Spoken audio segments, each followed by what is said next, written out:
Hello everyone, welcome to Srichan's kitchen.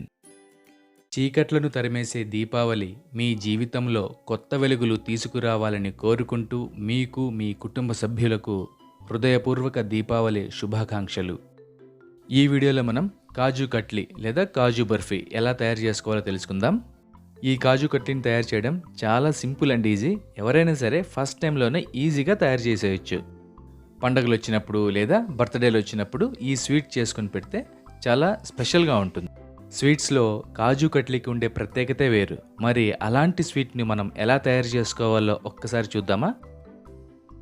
ముందుగా mixie జార్లోకి 1 cup జీడిపప్పును తీసుకోవాలి. ఇప్పుడు ఈ జీడిపప్పుని మరీ బరగ్గా కాకుండా మరీ మెత్తగా కాకుండా మధ్యస్థంగా మిక్సీ పట్టుకోవాల్సి ఉంటుంది. ఇప్పుడు ఈ పొడిని మనం జల్లించుకోవాల్సి ఉంటుంది. ఈ విధంగా జల్లించుకుంటే మనకు చాలా నున్నటి పొడి అయితే వస్తుంది.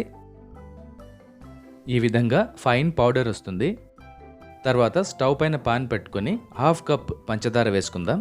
అలాగే ఇందులోకి 1/4 కప్పు నీళ్ళను కూడా యాడ్ చేసుకొని పంచదార కరిగే విధంగా సిమ్లోనే పెట్టుకొని అలా తిప్పుకుందాం. మంచి సువాసన కోసం ఇందులోకి దంచుకున్న యాలకుని వేసుకొని అలా తిప్పుకుందాం. పంచదార కరిగిపోయి సిరప్ లాగా ఫామ్ అవగానే మనం ఆల్రెడీ పొడి చేసి పెట్టుకున్నాం కదా జీడిపప్పుల్ని, వాటిని వేసుకొని ఇందులోకి నెమ్మదిగా పంచదార సిరప్లో కలిసేటట్లుగా మనం ఇలా తిప్పుకుంటూ ఉండాలి. కొద్దిసేపటికి జీడిపప్పు పొడి పంచదార పాకాన్ని మొత్తం పీల్చేసుకొని పేస్ట్ లాగా ఈ విధంగా తయారవుతుంది. ఈ స్టేజ్లో 2 టేబుల్ స్పూన్ నెయ్యి యాడ్ చేసుకొని బాగా కలిసిపోయే వరకు కొద్దిగా తిప్పుకుందాం. ఈ ప్రాసెస్ మొత్తం మనం లో ఫ్లేమ్లోనే చేసుకోవాల్సి ఉంటుంది. ఇప్పుడు కన్సిస్టెన్సీ చెక్ చేసుకుందాం. ఇలా మనం షేప్ చేస్తే బాల్ షేప్లో రావాల్సి ఉంటుంది. ఈ విధంగా వస్తే ఇంకా మనం స్టవ్ని ఆఫ్ చేసుకుంటే సరిపోతుంది. ఇప్పుడు ఒక ప్లేట్ తీసుకొని దానికి నెయ్యిని అప్లై చేసుకుందాం. ఈ జీడిపప్పు మిశ్రాన్ని మనం ఈ ప్లేట్లోకి తీసుకొని కొద్దిగా వేడి చల్లారే వరకు అలా ఉంచుకుందాం. కొద్దిగా వేడి తగ్గిన తర్వాత ఒక ప్లాస్టిక్ షీట్ తీసుకొని దానికి నెయ్యి అప్లై చేసుకుందాం. బటర్ పేపర్ కూడా యూజ్ చేసుకోవచ్చు. ఇప్పుడు కొద్దిగా వేడి తగ్గిన జీడిపప్పు మిశ్రాన్ని ఈ కవర్లోకి తీసుకొని కొద్దిగా ఫ్లాట్ అయ్యే వరకు అలా ఒత్తుకుందాం. ఇప్పుడు దీనిపైన ఇంకొక ప్లాస్టిక్ షీట్ వేసుకొని మనం చపాతీలు చేస్తుంటాం కదా రోలింగ్ పిన్, దానితో పలుచగా అయ్యే వరకు ఇలా ఒత్తుకుందాం.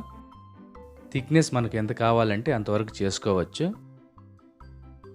దీన్ని మనం ఇప్పుడు ఒక పెద్ద రౌండ్ షేప్లో తయారు చేసుకున్నాం కదా, మనకు కావాల్సిన షేప్స్లో కట్ చేసుకుంటే సరిపోతుంది. డైమండ్స్ అయినా సరే, స్క్వేర్ షేప్స్లో అయినా సరే కట్ చేసుకోవచ్చు. ఒకవేళ మీ దగ్గర గనక సిల్వర్ పేపర్ ఉంటే పేస్ట్ చేసుకోండి ఈ విధంగా, లేకపోయినా కూడా పర్వాలేదు.